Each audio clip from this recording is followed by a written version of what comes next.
Então vamos falar de quando você deve utilizar a maiúscula. Assim como no português, você sempre vai usar maiúscula no começo da frase. E no meio da frase, você vai usar maiúscula para nome de pessoas, por exemplo, Michael ou Mrs. Jones. Para o nome de países, por exemplo, Brasil, ou Canada, Canadá. Nome de cidades, por exemplo, London, para Londres, ou Miami, para Miami. Nome de ruas, por exemplo, Abbey Road ou High Street. Nome de rios, por exemplo, Amazon River. Para nacionalidades, por exemplo, Spanish, para espanhol, ou Turkish, para turco. Os meses do ano, por exemplo, January, janeiro, February, fevereiro. Os dias na semana, por exemplo, Monday, segunda-feira, Tuesday, terça-feira. E, finalmente, para dias festivos, por exemplo, Christmas, Natal, ou Easter, Páscoa. Então vamos falar do gênero do substantivo. Mas antes disso, eu quero mencionar algo relacionado aos artigos definido e indefinido. No português, eu digo a casa, the house, ou uma casa, a house. Os artigos definido e indefinido no português indicam gênero. Não é o caso no inglês. O the e o a serão utilizados tanto para coisas masculinas quanto femininas, como neutras. Nós vamos falar desse gênero neutro agora. Bom, como eu acabei de dizer, existem 3 gêneros no inglês: masculino, feminino e neutro. O masculino e o feminino você só deve utilizar quando se refere a uma pessoa. Por exemplo, eu digo: This is my son. Isn't he handsome? Esse é o meu filho. Ele não é bonito?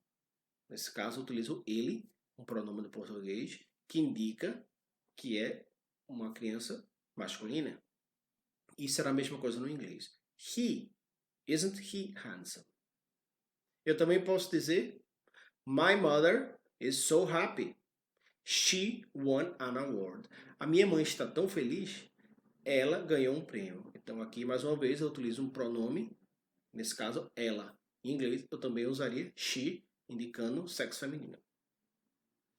No caso do gênero neutro, você vai se referir a um animal, um objeto, um termo abstrato ou algo não tangível, com o pronome it.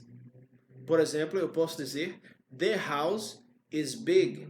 It is expensive. A casa é grande. Ela é cara. Em português, nós utilizamos um pronome feminino, ela, mas no inglês, como é um objeto, você vai se referir utilizando um pronome it, um pronome neutro. It is expensive. Então vamos falar de como formar o plural dos substantivos.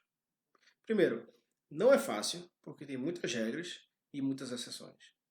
Mas ainda assim, é interessante que você saiba as regras. Primeiro, na maioria dos casos, você vai adicionar um S no final do substantivo. Como é o caso de house, casa, que torna-se houses. Se o substantivo terminar com S ou com um som de chiado, por exemplo, sh ou ts, você vai adicionar um ES, como é o caso de wish, desejo, que torna-se wishes. Se o substantivo terminar com consoante mais Y, você remove o Y e adiciona um IES, como é o caso de baby, que torna-se babies. Se terminar com uma consoante mais O, você adiciona um ES. Um exemplo seria potato, batata, que torna-se potatoes. Se terminar com F ou FE, você remove o F ou FE e adiciona o VES, como é o caso de knife, faca, que torna-se knives. Alguns substantivos não têm plural, como é o caso de sheep ou fish. Na verdade, até existe a palavra fishes, mas é utilizado para tipos de peixes diferentes. E, finalmente, alguns substantivos têm uma forma completamente diferente. como é o caso de man, homem, que torna-se man, ou mouse, rato, que torna-se mice. Vamos falar de substantivos incontáveis. Assim como no português, existem substantivos que você não pode contar, como é o caso de leite. Você não diz um leite, 2 leites.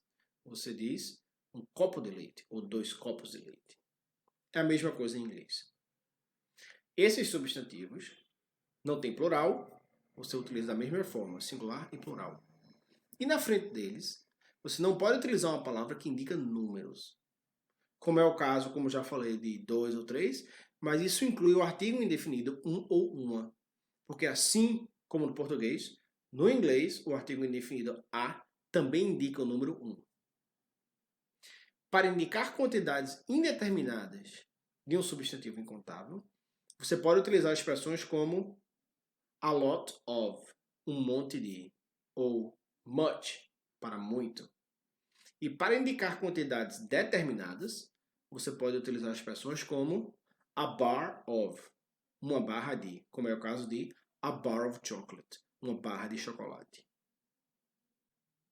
Como já vimos, substantivos não têm gênero e, em grande parte, é a mesma coisa para profissões. Porém, há exceções. E essas exceções geralmente vêm em 2 formas. Primeira, existe um sufixo s para o feminino de algumas profissões. Por exemplo, eu digo actor para ator e actress para atriz. E a outra forma é quando existe o sufixo man no final do substantivo. Por exemplo, policeman, policial. E no caso, eu digo policewoman para o feminino. Então, os títulos é bem simples. Você vai utilizar o Mr. Jones para o Sr. Jones. Você vai utilizar Mrs. Jones para a Senhora Jones, casada. Miss, M-I-S-S, Jones para a Senhora Jones, solteira. Ms, só dizer, Ms. Jones, é um MS, para a Senhora Jones, quando você não sabe se ela é casada ou solteira, ou quando você não quer especificar. E, duas últimas formas, Doctor e Professor. Dr. Jones para o Dr. Jones ou a Doutora Jones, e Professor Jones para o Professor Jones ou Professora Jones, no caso de Doctor e Professor. Esses substantivos não indicam sexo e, portanto, você só vai identificar pelo contexto.